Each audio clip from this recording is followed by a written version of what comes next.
Today I wanted to talk about the path to the 10,000 hour rule. Now recently I've read this book entitled Outliers by Malcolm Gladwell. I don't have a physical copy with me because I read it, or I listened to the audiobook, which I don't have the case for. Anyway, I posted an excerpt from the text onto my YouTube channel, which is actually the videos posted before this one, and it's simply titled The 10,000 Hour Rule. So I would suggest go listen to those. If not, really brief summary. Generally, according to this journalist who kind of did a meta study of various successful people. Generally, in order to be successful, and I'm talking successful on the sub-genius level, no matter what intelligence you happen to be, whether kinesthetic, academic, whatever. So people like Bill Gates, good hockey players, even Mozart, before they started performing sub-genius work, or in some cases, genius work, they had 10,000 hours of determined practice. So that's defined as they were practicing with the intent to get better. They weren't necessarily, it wasn't a casual thing. They did that for about 10,000 hours. And that roughly, if you live a normal life and have a regular schedule, roughly that's about 10 years. So this, according to Malcolm Gladwell, rarely does a factor like high IQ or any kind of inherent talent. Rarely does that really come into play in terms of suddenly and very quickly being better than someone else. It's all about any individual kind of taking the time and effort to, 10,000 hours of time, and effort to become better at whatever task he or she is trying to get better at.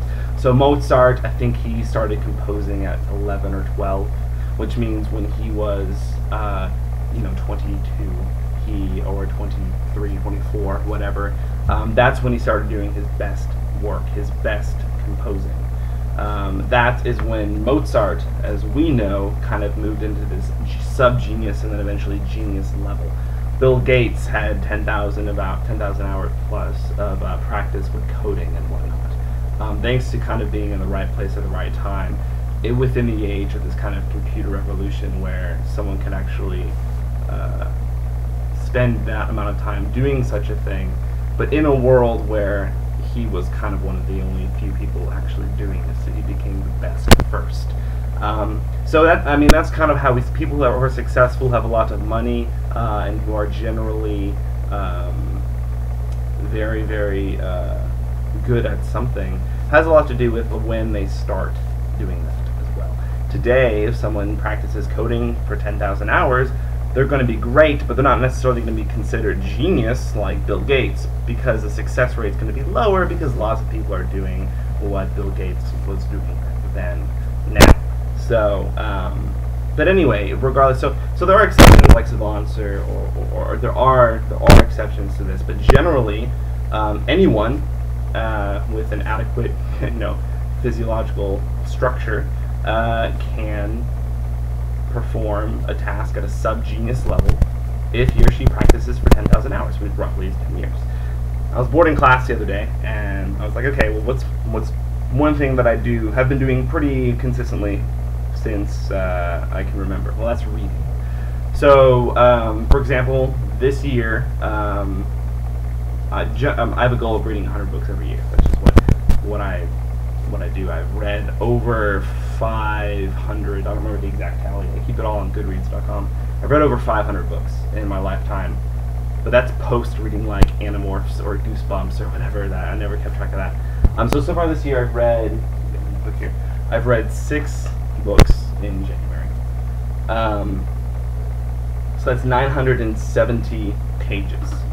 So if I did go through and get the actual page count for all of the books I've read, or at least kind of accounted for, and then gotten an average of my reading speed, of course it would have been different a few years ago than it is now, I would imagine, maybe not, then I can kind of figure out, get an idea of how much time I've spent reading. The other thing I've gotten into recently is writing, and by recently I mean within the past maybe 5 years or so, when of course I'd be writing. And so I was bored in class and I kind of jotted it down, and it's kind of the path to the 10,000 hour rule. So I was kind of thinking about, what if I designed this, not necessarily an experiment, but just what if I designed this kind of roadmap to guide myself to reach the 10,000 hour mark in writing and become sub-genius in writing, but at an accelerated period of time. And so I kind of jotted down my stats, you can see here, and let's actually get some light on this, if that makes a difference.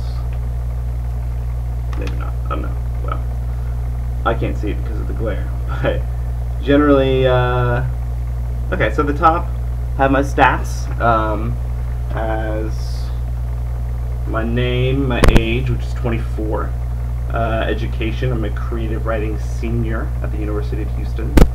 I've been writing since elementary school, but not really seriously except the past 5 years. I've been published twice, but that's not really involved in the event here. So my total accumulated writing hours as of date is unknown. So what would it take to reach the 10,000 hour mark? Well, I said, here's a jagged, rough schedule. Summer, fall, winter, and spring. Divided those up into months that kind of fit where I live, which is in Texas. 3 months of summer, 4 months of fall, 1 month of winter, 4 months of spring. In the summer, if I had no life. In the summer, if I spent 10 days, or I'm sorry, if I spent 10 hours every day just writing, and this would be accelerated, right? Writing with the intent of getting better. Then I could complete 1,000 hours in the 3 months of summer. 1,000 out of 10,000. But then in fall and spring, I have class. That's tricky. In fall and spring, I want to maintain some sense of community, right?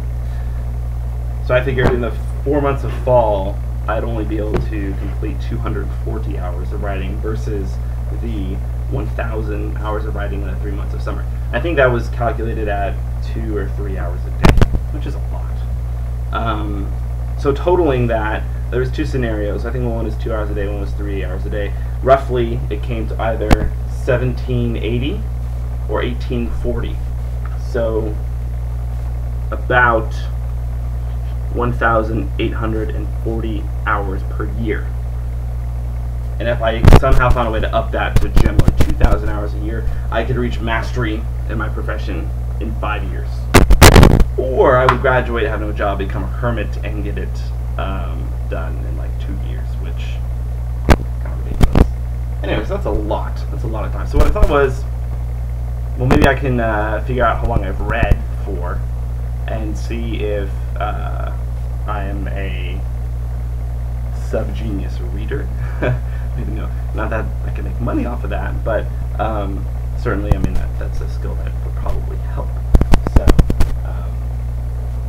I thought that was interesting, and maybe one day, because I do plan on getting my undergrad degree this summer, so but if I have a block of free time where I would kind of commit myself to doing something like this, whether it be working on a skill like writing or something else, or maybe in grad school, whatever I'm doing, which I'm applying to various programs. They're on my wall, you can't see them. Developmental psych, integral psych, human development, transpersonal psych. I threw an MFA in creative writing in there for good measure. Whatever I'm doing then, so if I'm in a lab or writing a novel or short stories or whatever, then I can be using time blocked out for upping my skill, but using that for school. So anyway, I thought it'd be cool if I made a log, a record. Sorry, it's my very innovative ringtone, or text message notification. I can create kind of like a log or record, whether on YouTube or through a weblog, on kind of this acceleration of the 10,000 hour rule, getting it done in a few years. So basically, I mean, think about it, like 1,000 hours in the summer is 10 hours a day for 3 months. I would imagine that my psyche would be pretty battered, torn, by the end of that. Or maybe not. I don't know. Something would be different. So I just think that keeping the log of that would probably be interesting. And then the other thought is if I do get into developmental psych, which involves, I mean, if I'm doing lifespan, that's great. And I'm more interested in kind of the span of child, adolescent, adult, and then post-adult, and how development kind of seems naturally to go. People develop through these different various models that different developmental psychologists have built very quickly at a young age, and then they kind of flatten out, plateau through the majority of their lives, and then before they die, they kind of accelerate more. For whatever reason, that's kind of the pattern that's been observed. So, incorporating 10,000-hour rule into schools, right? What if we had 10,000-hour education systems that would start at a young age? So, literally, the core classes, or this rounded system, would kind of disappear at maybe around middle school. I don't know, the end of elementary school, and kids would really be focusing on what they were going to do. Or higher education, there could be kind of 10,000-hour higher education. So it's just generally, I mean, 10 years is a general rule to get good at what you're doing if you have a life. And if you don't have a life, you can probably cut it into 5 years, which could fit perfectly in an institution for education. So, and then I think that is probably what Malcolm Gladwell is trying to argue. He wasn't very clear, but is that in order to be a successful society, not too much thinking about the individual, which I do a lot, but what Malcolm Gladwell is thinking about is kind of the community. In order to have a successful community or society with lots of people being good at what they're doing, kind of changing up how they're educated is the trick. Instead of kind of searching for all these people with high IQs and then getting them all together and them having you be your amazing squad that's going to lead society into a new future. It really hasn't been any evidence for that. So just something to think about as an intro to 10,000-hour path.